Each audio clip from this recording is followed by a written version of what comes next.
ये Titanic film कभी एक लव स्टोरी थी नहीं। ये एक उधारी से बचने का एक ट्रैप था, ये दोनों माँ बेटियों का, जिसके अंदर एक अमीर आदमी का कटता है और दूसरा वो जुआरी और वो नशेड़ी जैक, उसकी जान चली जाती है। केट विंसलेट का रोज जो कैरेक्टर रहता है वो पहले से ही डिप्रेस रहता है, क्योंकि उसकी माँ, वो याद है ना वो सीन जब उसका वो कमर कद कसती है ऐसा कच करके, भाई अपने ऊपर पहले ही उधार है, ये कैल बैल का लव बव तेरे को नहीं है, चुपचाप शादी कर और अपना जो कर्जा है वो उतार है। वो चुपचाप न्यूयॉर्क में बैठ के बीड़ी पीता रहता है, जिधर वो जुए में टाइटैनिक का टिकट जीतता है और वो खुश ऐसे होता है जैसे उसके बहुत बड़ी लॉटरी लग गई है। वो नाचता है कूद कूद के कि अरे वाह लॉटरी लग गई, अब तो मजे ही मजे। बट उसको मालूम नहीं है मौत उसके सर पे नंगा नाच करने वाली है। टाइटैनिक में वो अटलांटिक के उधर वो इतने बड़े वाले रेलिंग में लटकती रहती है कि अभी कूदू अभी कूदू अभी कूदू, बट कूदने के पहले वो गधा जैक आ जाता है और इसको बचा लेता है।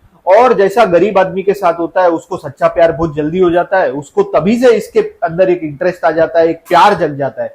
और ये औरत बराबर देखती है कि अरे वाह ये कुछ मिला है जिसका काट सकते हैं, कि ये क्या कर रहा है, ये पेंटर है, ये आर्टिस्ट है, वैसे भी इसके लाइफ की कोई कीमत तो है नहीं, गरीब और भिखारी तो है ही ये आदमी। अरे वाह क्या पेंटिंग किया दिखा, अच्छा ये फ्रेंच, अच्छा ये न्यूडिस्ट टू पेंटर है, ओके वो भी न्यूड आर्ट का दीवाना है, मतलब इसके अंदर वो भरा हुआ है। और जनरली कैसा होता है कि अमीरों के लिए कोई रिलेशनशिप में आना जाना बहुत आसान हो जाता है। मैं ये नहीं बोल रहा हूँ कि गरीब आदमी ये नहीं कर सकता, बिल्कुल कर सकता है। तो चीजों से बाहर निकलना और अंदर आना बहुत डिफिकल्ट हो जाता है, जो अमीरों के लिए थोड़ा सिंपल होता है, क्योंकि उनके पास रिकवरी के बहुत सारे ऑप्शन है, थेरेपी है, वो किधर घूमने जा सकते हैं। गरीब आदमी किधर जा नहीं सकता है, बेचारा अपने रूम में बैठा रहता है या तो लटक जाता है। जैसे quote in English, show them a good time, और बराबर ये औरत वही करती है।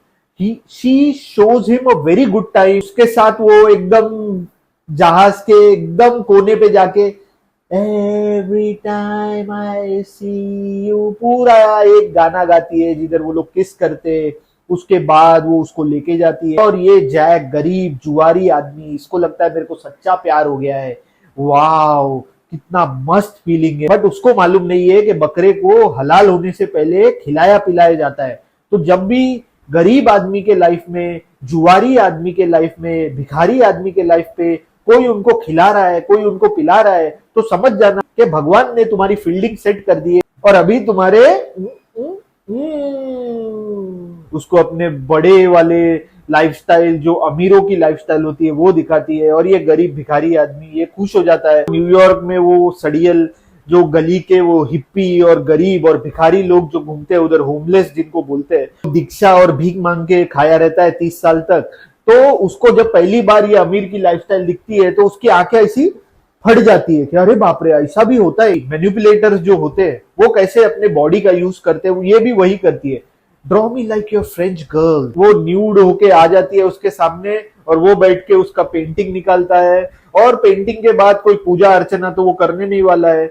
ये लोग भागते हैं, जरा थोड़ा मस्ती मजाक होता है। उधर एक कार पड़ी रहती है जो एक्सपोर्ट होती रहती है, बेचारे वो जिसकी कार रहेगी उसने सोचा रहेगा नई कार है, मस्त अच्छे से मैं इसको नया जरा उद्घाटन करूंगा, फिर उसके बाद एक राउंड लेने जाऊंगा। बट उसके पहले ये दोनों वो कार को बराबर यूज करते हैं और उस कार को सेकेंड हैंड कर देते हैं। जैक की intellectual capacity, financial capacity, emotional capacity नहीं है इस टेबल पे बैठने की, तो भी वो उधर लेके जाती है। और उसकी माँ, ये जो औरत है, वो बराबर उसकी इज्जत निकालती है। को थोड़ा कॉमेडी करके, बेचारा और कुछ कर नहीं सकता है लाइफ में, गरीब आदमी तो रहता ही है, थोड़ा कॉमेडी करके, हंसी मजाक करके, थोड़ा सार्केज्म करके, थोड़ा सटायर करके अपनी गरीबी को छुपा लेता है। रोज जो रहती है वो कैल उसको एक बड़ा सा ब्लू सफायर देता है जो कि एकदम रेयर होता है और बहुत एक्सपेंसिव होता है। इससे आपको इसका रियल इंटेंशन मालूम पड़ेगा। सबसे पहली चीज ये करती है, वो ब्लू वाला सफायर अपने पास रख लेती है। जैक मर गया, बोट डूब गई, क्या हो गया, मजा ले ये औरत उसको निकाले या उससे गिर जाए, नहीं, वो बराबर उसको पकड़ के रखती है, क्योंकि उसको मालूम है उसकी आजाद जिंदगी के लिए ये बहुत जरूरी है। ये गरीब जैक प्यार के बहकावे में आके अपनी जान दे देता है और इस औरत को बचाता है। और इसकी माँ तो वैसे भी बचने ही वाली थी, उसको तो मालूम ही है उधारी कैसे हैंडल करते हैं, अमीरों में कैसे रहते हैं, कैसे अपनी लाइफस्टाइल को मेंटेन करते हैं बिना मेहनत किए। तो ये बराबर वो अमीरों के बोट में बैठ के ये बच जाती है, उसकी बेटी बच जाती है। और कैल को हमेशा एक ऐसा घमंडी, ऐसा सेल्फिश आदमी बताया गया है। तो प्रॉपर अमेरिकन कैपिटलिस्ट आदमी है, उसको इमोशन, उसको ये सब से कोई लेना देना नहीं है। आपको क्या लग रहा है उसको इसकी माँ का प्लान नहीं मालूम रहेगा? बट कैसा है, अमीरों में एक चीज होती है कि भाई ठीक है, अभी शादी के लिए क्या करे, कोई गरीब आदमी को तो हम चुन नहीं सकते, तो ये इसकी बेटी को चुनो, थोड़ी अपने से नीचे भी है, थोड़ा दबा भी सकते हैं।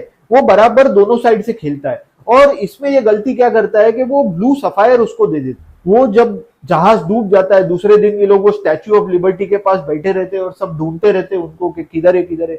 वो बराबर रोज को ढूंढता है। रोज को इसलिए नहीं ढूंढता है कि उसको वो औरत से प्यार है या उससे उसको कोई लेना देना है। वो जहाज पे मालूम पड़ गया था कि ये औरत क्या कर रही है और क्या नहीं कर रही है। वो पुलिस वाले को ऐसे ही नहीं बेचता। वो ढूंढता क्यों है? वो ब्लू सफायर के लिए, जो ये रोज चुपके से शातिर दिमाग से चोरी कर लेती है और बाद में जब सब सेटल हो जाता है बराबर उसको गिरवी रख के अपना लाइफस्टाइल मस्त मेंटेन करती है, घुड़सवारी करती है, दूसरी शादी करती है, इंजॉय करती है। कटा सबसे ज्यादा किसका? कैपिटलिस्ट को तो कोई फर्क पड़ा नहीं, वो पैसा वापस कमा लेगा। सबसे ज्यादा कटा है ये जैक जुआरी का, जिसकी लाइफ भी गई। बट वैसे भी इसकी लाइफ का कोई वैल्यू तो था नहीं, आज नहीं तो कल मरने तो वाला था ही। किधर लोन शार्क वोन शार्क के चक्कर में उधर न्यूयॉर्क में पड़ गया, तो वैसे भी पेट में उसके कोई चाकू घुपाने ही वाला था। तो ठीक है, मर गए मर गए। ये एक कॉशनरी स्टोरी है गरीब और नशेड़ी, जुआरी और निठल्ले लोगों के लिए। उसका पास चेक कर लो, उसकी फैमिली चेक कर लो, नहीं करोगे तो ऐसे ही कुत्ते की तरह एक दिन मरोगे। तुम मरते वक्त तुमको लगेगा तुम प्यार के लिए मरे, बट रियलिटी में प्यार नहीं, तुम्हारी बेवकूफी और तुम्हारे गधेपन में मरे हो तुम, और तुम ऐसा मरना डिजर्व करते हो।